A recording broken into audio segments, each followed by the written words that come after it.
Hello, welcome to পূর্বাশাস world. প্রচণ্ড শীত কাটিয়ে ইউকেতে এখন স্প্রিং একটু একটু দেখা দিচ্ছে। আমরাও তাই এই সুযোগে যাচ্ছি ঘুরতে ছবির মতন সুন্দর পেনার্তে। এই 4টে মাস চারপাশের অনেক পরিবর্তন দেখলাম। শুকনো পাতাহীন গাছগুলোতে ছোট ছোট সবুজ পাতা আসছে, নানান রঙের ফুল ফুটছে চারদিকে। বাসটা খুব তাড়াতাড়ি পৌঁছে গেল আমাদের স্টপেজে পেনার্ট মেরিনা। এই জায়গাটা অ্যাকচুয়ালি একটা ডক এরিয়া। এর পাশেই আছে কার্ডিফ বে ব্যারেজ। এখানে অনেক বোট পার্ক করা থাকে। আমরা এখানে লক গেট ওপেনিং দেখলাম। দারুণ ছিল এক্সপিরিয়েন্সটা। মাঝে মাঝে অ্যানাউন্স করছে গেটটা খুলে যাচ্ছে, তখন বোটগুলো পার করছে। আবার অ্যানাউন্সমেন্ট করে গেটটা বন্ধ হয়ে যাওয়ার পরে মানুষে গেটের ওপর দিয়ে ক্রস করে যাচ্ছে। পেনার্ট মেরিনাতে কিছুক্ষণ কাটিয়ে আমরা হাঁটা দিলাম এখানকার একটা view point head park. Head park যাবার রাস্তাটা খুব উঁচু ছিল। চারপাশে নানান রঙের ফুল দেখতে দেখতে এই খাড়াই রাস্তাটা হাঁটতে লাগলাম। কিছুক্ষণ বসেও ছিলাম মাঝখানে রেস্ট নেওয়ার জন্য। এত স্টিপ রাস্তা ছিল।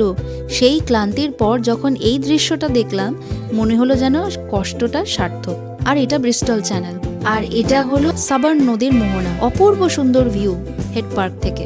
হেড পার্কে আমরা রেস্ট নিয়ে তারপরে আমরা গেলাম এখানে হেড আলেকজান্ড্রা পার্কে।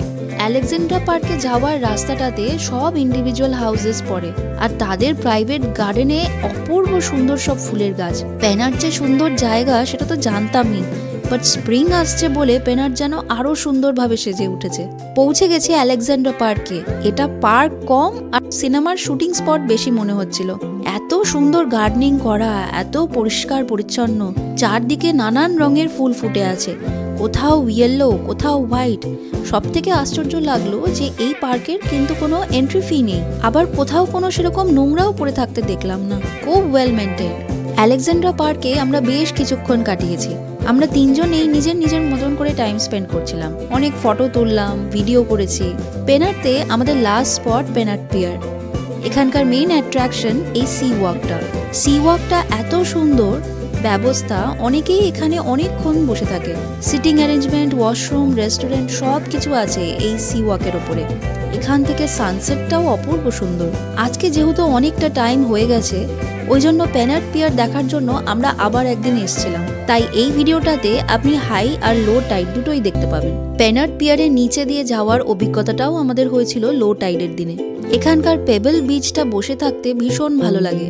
প্রত্যেকটা পেবেল একই রকম দেখতে, সুন্দর শেপের, একটুও টেরাবেকা নেই, আর এক একটা এক এক রকম রঙের। ছোটরা তো খেলছেই, বড়রাও নানান রকমের পেবেলস খুঁজে বেড়াচ্ছে।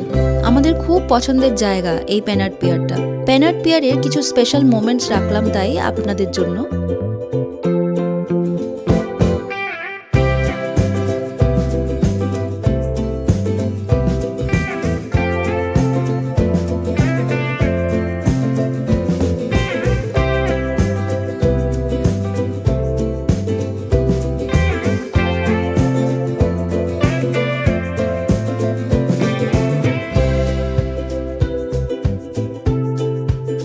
পেনার্টের ডমিনোজে গেছিলাম আমরা খাবার খাওয়ার জন্য। তিনি আঁকতে খুব ভালোবাসে, তাই ও নিজের আঁকার জিনিস সবসময় ক্যারি করে। এখানে কিছুক্ষণ রেস্ট নিয়ে খেয়ে আমরা তারপরে বাস ধরে বাড়ি ফিরে গেলাম। তিন্নির আঁকাটা শেয়ার করলো আপনাদের সাথে। ভিডিওটা যদি ভালো লাগে একটা লাইক করে দেবেন। আবার দেখা হবে পরের ব্লগে। নতুন বছরের অনেক শুভেচ্ছা রইল সবার জন্য। ভালো থাকবেন সবাই। Thank you for watching.